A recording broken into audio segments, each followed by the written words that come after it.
nombre es Marlene Zárate López, vivo en el Callao, soy presidenta de la Fundación Juana López, víctima del terrorismo. Lleva el nombre de Juana López porque mi mamá fue Juana López León, presidenta del Vaso de Leche del Comedor Popular Juan Pablo II, que fue asesinada el día 31 de agosto de 1991 dentro del Comedor Popular cuando se encontraba repartiendo los desayunos para la población de ese entonces.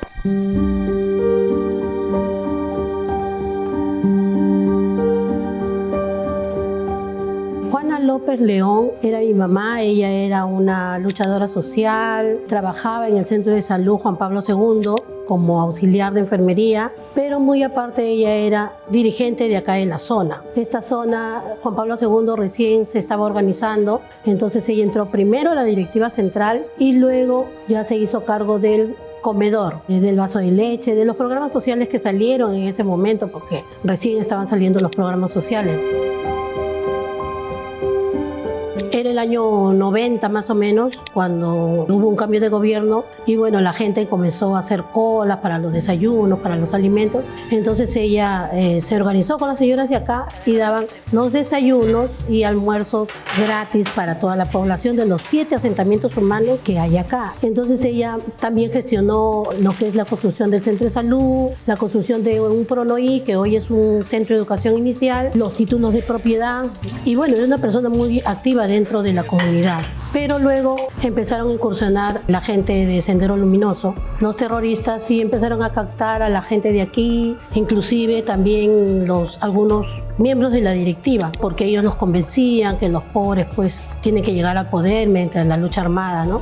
Y empezaron a pedirle a mi mamá para que por medio del comedor les dieran alimentos, víveres, algo así, ¿no? Entonces mi mamá se les enfrentó. Mi mamá no quiso aceptar eso y mi mamá tuvo la idea de ir y denunciarlos. Como nosotros estamos cerca de la base naval, ella se fue a la base naval y comentó que había un grupo de terroristas que hacía inclusive las reuniones, porque hacían sus reuniones en las noches. Y bueno, mi mamá dijo que quería denunciarlos porque ella no quería que estuvieran acá dañando a la población y amenazándola sobre todo, porque ellos, los que no querían estar con ellos, los amenazaban. Entonces en la Marina le dijeron que vaya a la prefectura de acá del Callao, ahí había seguridad del Estado. Y ella se fue con otra compañera supuestamente del grupo del comedor y bueno, pusieron la denuncia. Pero parece que la compañera le comentó a uno de los dirigentes, le dijo que mi mamá había puesto la denuncia y este dirigente sí era una persona activa de Sendero Luminoso. Entonces él fue el que dio el dato.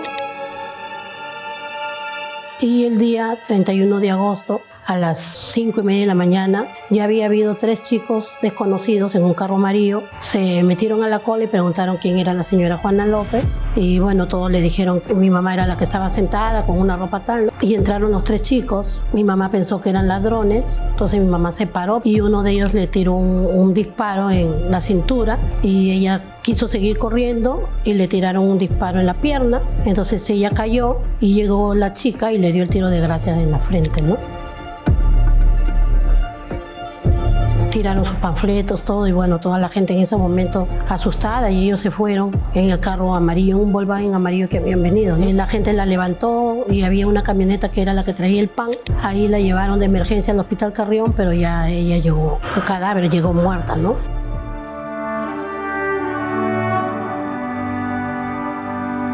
Ellos veían a mi mamá como una amenaza porque ella defendía mucho a su población. Ella siempre decía, mi pueblo, mi gente, mi comunidad. Mi mamá fue asesinada de 47 años. Nosotros éramos 5 hermanos, 4 ya mayores, pero mi hermano menor tenía 12 años. Para nosotros fue un cambio total, algo terrible, ¿no? El velorio de mi mamá fue algo muy grande, con mucha gente, porque fue la primera dirigente asesinada acá en el Callao. El día del entierro estuvo acá María Elena Moyano, vino porque se conocían por esto, que siempre hacían los trámites del vaso de leche.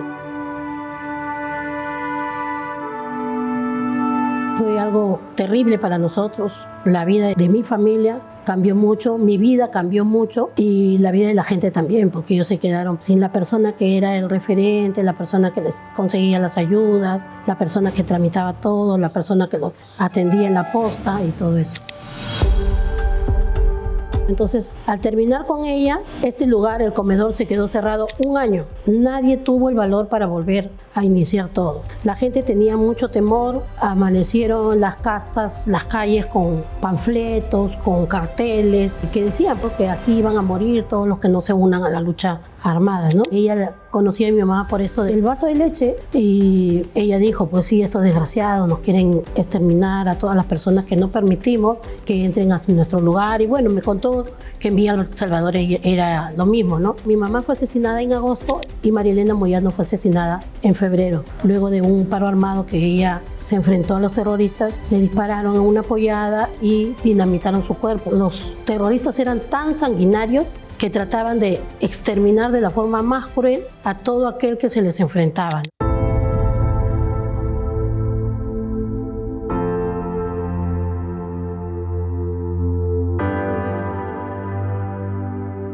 Entonces yo asumí la crianza de mi hermano. Mi papá estaba con nosotros, pero mi papá estaba destruido totalmente. Era su compañera de toda la vida, ¿no? Entonces empecé a trabajar acá y empecé a conocer a la gente, a la población, y poco a poco fui averiguando cómo eran las cosas, ¿no? O sea, los terroristas pues habían captado ya mucha gente acá, incluyendo a los mismos dirigentes, y se hacían muchos atentados, y en uno de esos atentados capturaron a un dirigente de acá que fue el autor intelectual. Lo atraparon en el Obelisco, que iba a poner un coche bomba para volar a los marinos que esperaban su movilidad ahí, y ahí lo capturaron, ¿no? Entonces, todas las personas que participaron en el atentado de mi mamá sí fueron detenidas, pero ya salieron, algunos con su profesión de abogado, a otros les han dado su terreno en Huachipa, las cosas injustas que muchas veces pasan.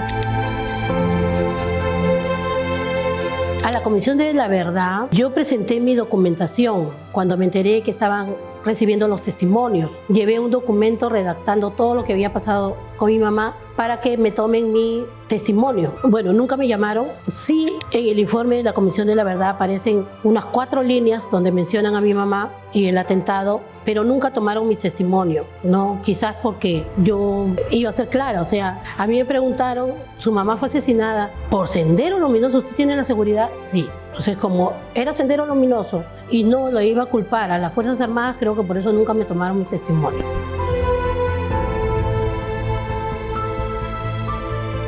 De todo el informe que ellos hicieron, si hay algo en lo que nosotros, las víctimas del terrorismo, y yo particularmente no estoy de acuerdo, es que se llame conflicto armado ni guerra interna. En nuestro país lo que hubo fue terrorismo, y eso es lo que se tiene que enseñar en los colegios. Terrorismo, el más cruel y el más sanguinario. Los terroristas asesinaban pobladores, gente pobre, autoridades, les abrían la barriga a las mujeres y les sacaban a sus hijos, los torturaban, a los policías les cortaban la lengua, les sacaban las uñas antes de asesinarlo. Los asesinatos fueron crueles y esto quiero que toda la juventud lo sepa.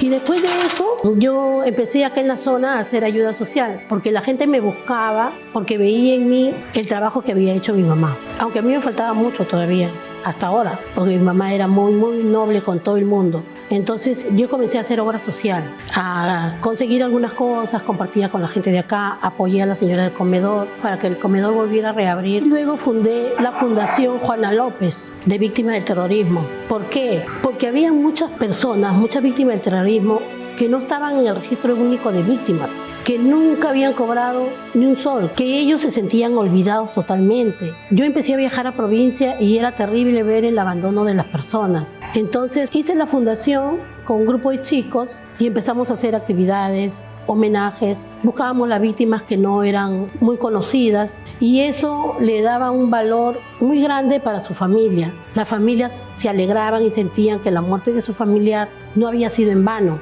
Entonces el hecho que los reconozcan después de 20 años, de 30 años, ellos sentían orgullo. La fundación les daba un reconocimiento y los apoyaba. Vamos a provincias, voy a Satipo, a Pangoa, no he ido a parte de la sierra, y bueno, eso es lo que hago ahora en la fundación, ¿no? Tratar un poquito de poder llegar a las personas.